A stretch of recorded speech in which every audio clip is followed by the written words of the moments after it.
இங்கு அனைத்து இந்திய அண்ணா திராவிட முன்னேற்ற கழகத்தின் இரு தெய்வங்களை வணங்கி அனைத்து இந்திய அண்ணா திராவிட முன்னேற்ற கழகத்தின் முன்னாள் முதலமைச்சர் பொதுச் செயலாளர் அண்ணன் எடப்பாடியார் ஆணைக்கிணங்க இங்கு மாண்புமிகு பேரவைத் தலைவர்கிட்ட நாங்கள் கோரிக்கை வைக்கிறதுக்கு தான் நான் எந்திரிச்சேன். லால்குடி தொகுதியில் விவசாயம் மற்றும் விவசாயம் சார்ந்த தொழில் மற்றும் சிறு குறு தொழில்களின் மையமாக உருவாக்கலாம் அப்படின்னு கேட்டிருக்கிறேன். நெல், வாழை, கரும்பு, தென்னை உள்ளிட்ட விவசாய பொருட்களை சேமித்து வைக்க சேமிப்பு கிடங்குகள் ஏற்படுத்தி கொடுக்க கேட்டிருக்கிறோம். அதே போல் லால்குடியில் ஃபுட்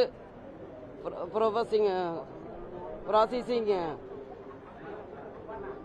கிளஸ்டர் உருவாக்க வேண்டும். அதே போல லால்குடி இளைஞர்களுக்கு வேலை வாய்ப்பு கிடைக்கும் வகையில் புதிய தொழில் முதலீடுகளை ஈர்த்து லால்குடியில் தொழில் கூடங்களை அமைத்து தரப்படுறதுக்காக கேட்டிருக்குது. தொழில் நிறுவனங்களுக்கு தேவையான சாலை, மின்சாரம், குடிநீர், கழிவுநீர் மேம்பாட்டு வசதிகள் ஏற்படுத்தி கொடுக்க கேட்டிருக்குது. அதே போல லால்குடி தொகுதி மக்களுக்கு உள்ள தொழில் நிறுவனங்களுக்கு மின்சாரம் கட்டணம் சலுகைகள் வழங்குவது குறித்து அரசு பரிசீலிக்க வேண்டும் என்று கேட்டுக்கொள்கிறேன். பெண்கள் சுய உதவி குழுக்கள் தயாரிக்கும் பொருட்களுக்கு சந்தைக்கு கொண்டு போய் அவங்களுக்கு வாய்ப்பு கொடுக்குமாறு கேட்டுக்கொள்கிறேன். அதே போல கோயம்புத்தூர்ல செங்கல் சூழ்வாயெல்லாம் மூடி கிடக்குது.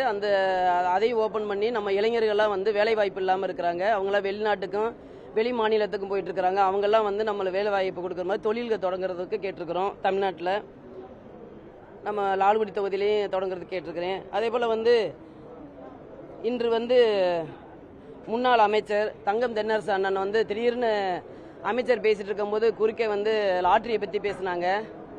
லாட்டரி என்னுடைய கணவர் மார்ட்டின் சார் அவங்க பிசினஸ் பண்ணிட்டு இருக்கிறாங்க. வேற மாநிலத்திலாம் பண்ணிட்டு இருக்கிறோம். நாங்கள் எந்த அரசு வந்தாலுமே டாக்ஸும் கட்டி ஜிஎஸ்டி கட்டி தான் நாங்கள் வியாபாரம் பண்ணிட்டு இருக்கோம். இது அண்ணா கொண்டு வந்தது இந்த லாட்டரி தொழில். என்னுடைய கணவர் பொறுப்போட வியாபாரம் பண்ணிட்டு இருக்கிறத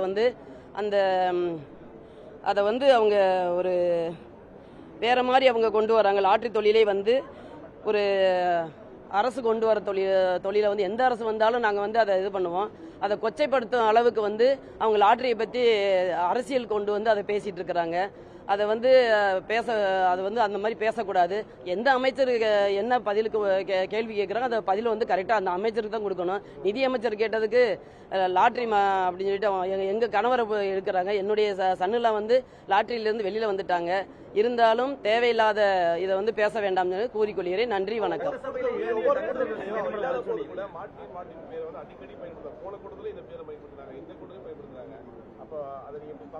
நாங்கள் சுப்ரீம் கோர்ட்டில் டெல்லியில் ஒரு 2 வாரம் 3 ஜட்ஜு இது கேஸ் போயிட்டு இருந்துச்சு. எங்கள் கேஸு லாட்ரி கேஸு. அப்போ நானும் தான் கூட போயிருந்தேன். அப்போ என்ன சொன்னாங்கன்னா அந்த ஜட்ஜு லாஸ்ட்டில் சொன்னது அந்தந்த மாநிலத்தில் முதலமைச்சர் சொன்னால் லாட்ரியை நீங்கள் சேல் பண்ணிக்கலாம்னு சொன்னாங்க. அந்தந்த டேக்ஸ் கட்டிட்டு ஜிஎஸ்டியாக இருந்தாலும் சரி நாங்கள் கட்டிட்டு இன்கம் டேக்ஸ் வரி நாங்கள் நிறைய கட்டியிருக்கிறோம். அவங்க தேவையில்லாமல் இது ஒரு கள்ளத்தனமாக ஏதோ விற்கிறது மாதிரியும் லைசன்ஸ் இல்லாத மாதிரியும் அவங்க பேசிட்டு இருக்காங்க. நாங்கள் லீகலாக நாங்கள் பண்ணுறோம், இல்லீகலாக நாங்கள் பண்ணலை லாட்ரி தொழிலை. இதை வேணுன்னே கொச்சப்படுத்துறதுக்காகவே லாட்ரின்னு சொல்லிட்டு அவங்க செய்த தவறுகளை மறைக்கிறதுக்காக இந்த மாதிரி பேசுறாங்க. எதுக்கு லாட்ரின்னு சொல்லி நீங்க பேசுறீங்க? அந்த மாதிரி தவறா ஏன் கூறுறீங்கன்னு கேட்டேன். அந்த அமைச்சருக்கு நிதி அமைச்சர் தான் அவங்கள பத்தி பேசினாங்க, ஜி ஸ்கொயரை பத்தி. அவங்களுக்கு பதில் சொல்லாம திடீர்னு எந்திரிச்சு அவங்க லாட்டரியை பத்தி பேசினாங்க. அதுதான். ஆமா. நன்றி, வணக்கம். நன்றி, தேங்க்யூ, நன்றி.